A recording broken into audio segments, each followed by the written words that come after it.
Morning everybody, and welcome to the tent. Already packed up some stuff, went and had a shower, and yeah, now everything is almost ready to pack up the tent. It's 8:50 right now. At 10 o'clock I have a ticket to the museum here in Luzern, which is the traffic house, it's called. It's focused all on stuff like railways, aviation, stuff like that. I'm going to check that out in about an hour, and until then I'll pack the tent.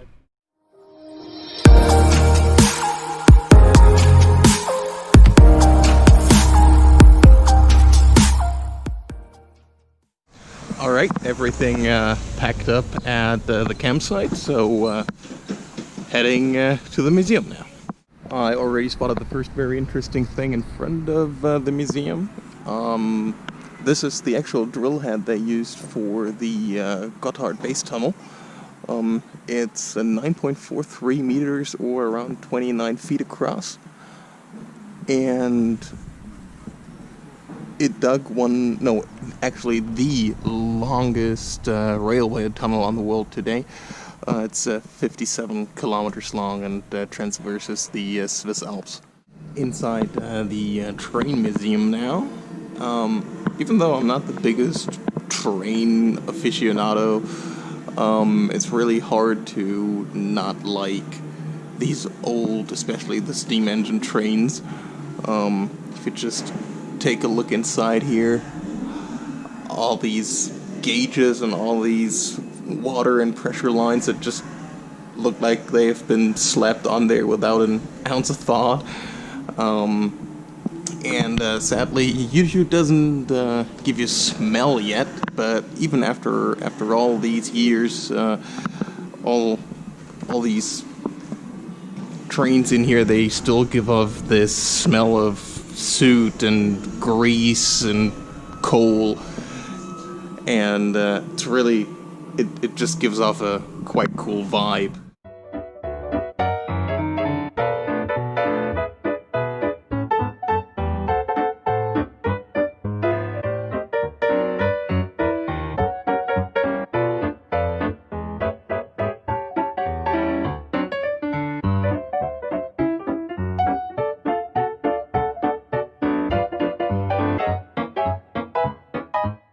Yeah, that was the Gotthard tunnel model, and if you look very closely at the bottom of the model, they always put the temperature there that is found within the stone, and it all makes sense. The more rock is on top of the tunnel, the hotter it gets.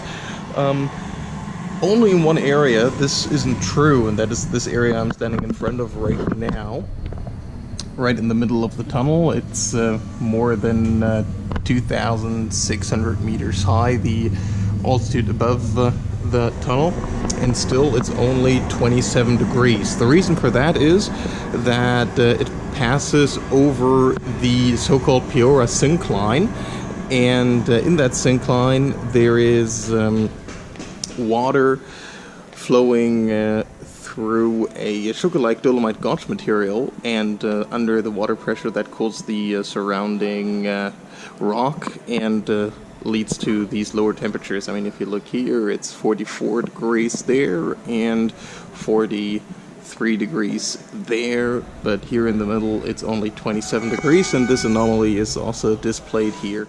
Now I'm in the space and aviation exhibition. Very interesting, especially for me, because as I told you guys before, I work in aviation, so this is a field very dear to my heart, and especially since right outside there, I don't know if you can see it, is a Convair CV990 Coronado, one of my favorite jets of all times. And very cool that I can see it here. Sadly, I cannot go inside because of COVID. The restrictions placed on entering the aircraft exhibitions. So that's a little bit sad, but still I got to see it. So that is really cool.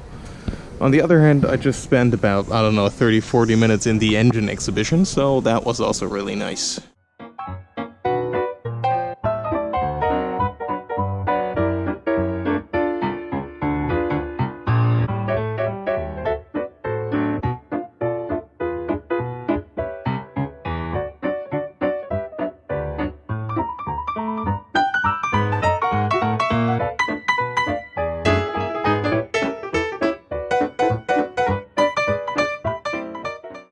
Now I'm in the car and motorcycle exhibit. Very interesting. I don't know, maybe for some of you. For me, definitely. Yeah, there is 4 Red Bull Formula 1 cars on display. I'm a big Formula 1 fan, so that was very cool for me to see.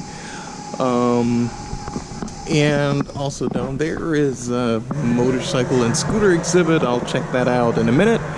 And also some cool and quite rare cars, such as this one SUV built in Switzerland, which I've never seen before. I just sat on the KTM 1290 Adventure for a little bit here. Actually, ergonomically, it suits me very well. It's not like I would buy the bike, but me sitting on it actually felt very much like my African twin. And now I found the ultimate go-anywhere machine, the Red Bike Kawasaki KZT from 1983. Completely looks like Mad Max, doesn't it?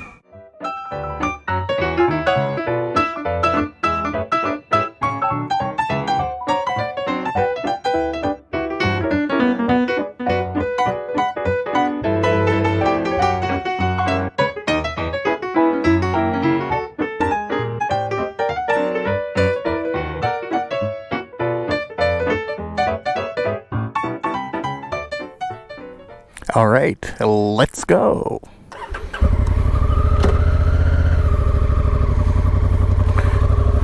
That was Luzern, ladies and gentlemen. Now we go a little bit deeper into the Alps. All right, here in the city of Schwyz, and now we're heading to the lake again.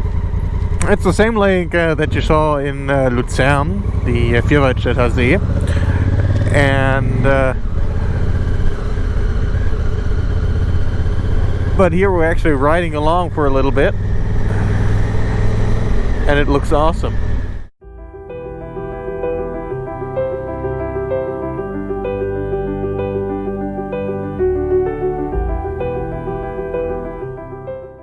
How beautiful is this? I mean, it's just amazing, isn't it? The lake in the foreground, the big mountains in the background. So beautiful.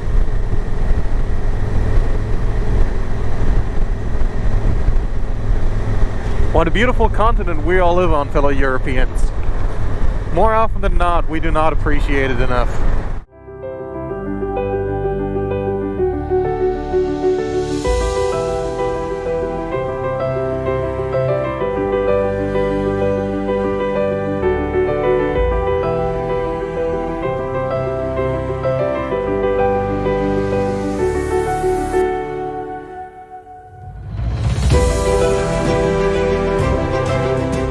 Yeah, it looks like we're deep in the Alps again.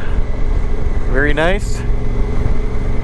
Still a little bit too much traffic on the roads right now, if you ask me. I'm constantly in traffic. I can never really open her up and ride the way I want to.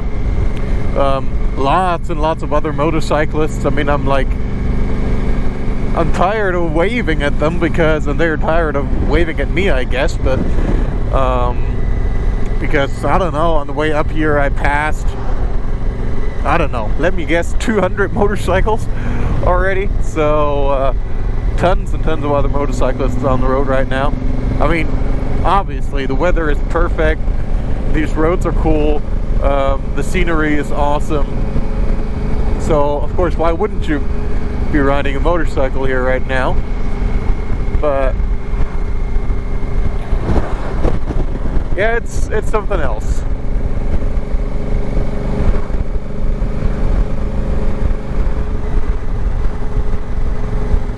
Got these Harley bros there in front of me, and just had the funniest thing happen.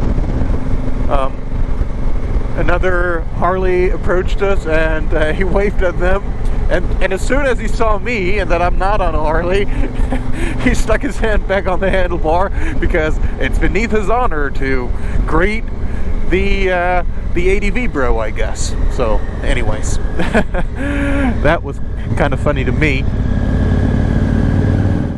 All right, we just entered the Fulda Pass. That's the name of this pass road. And already I like what I see. This is really the kind of scenery that I like. No or only low trees so that you can look really far ahead. And then beautiful mountains surrounding you. Looks really, really awesome.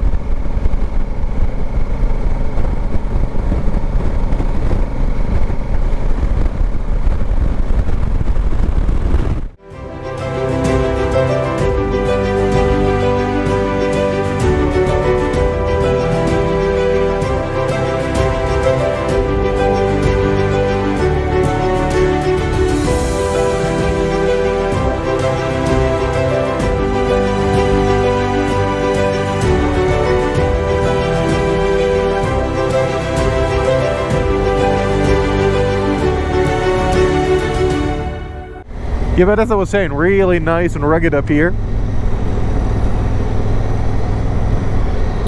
Looks quite cool. I don't know how high up we are. I'm waiting for a sign to tell me. I would guess about 2,500, but not sure. And there you go, 2,436 meters. Well, 2,500 was a good guess, wasn't it? And we are changing canton. We are going into valleys. And that looks cool. That looks super nice. All these glaciers up on top.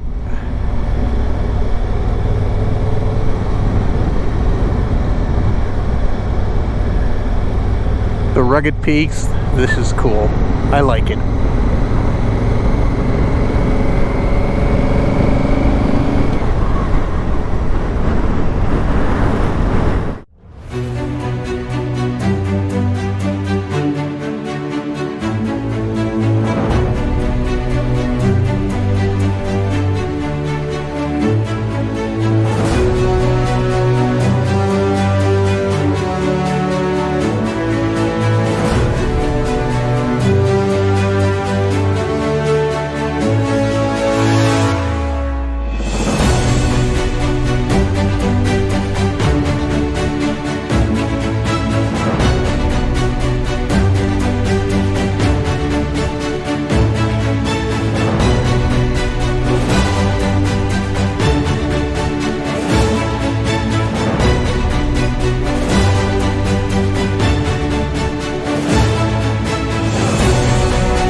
Yes, this is one of the two lakes in the area of Interlaken where we're gonna sleep tonight.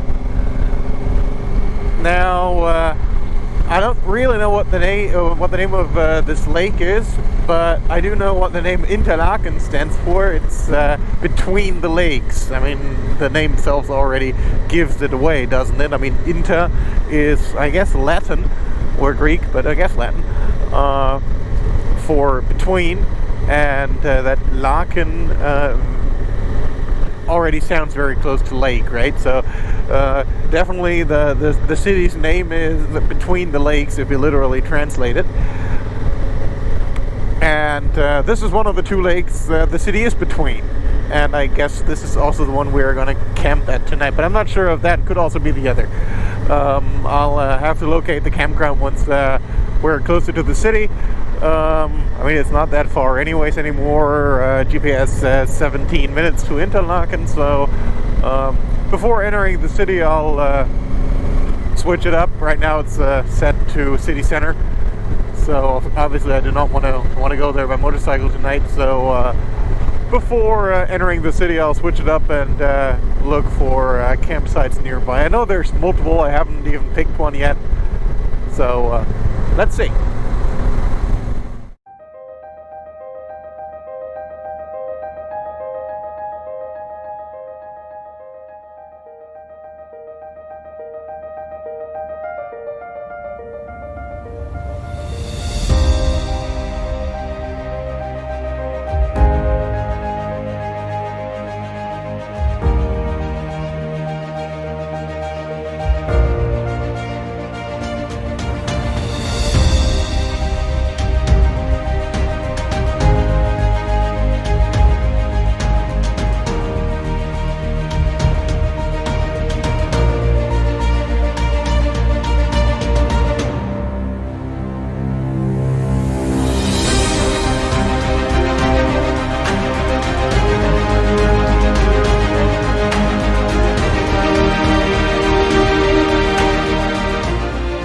Hey, thanks for watching the video. If you like what you've seen, then please consider subscribing to the channel, as it is the best way to help us grow.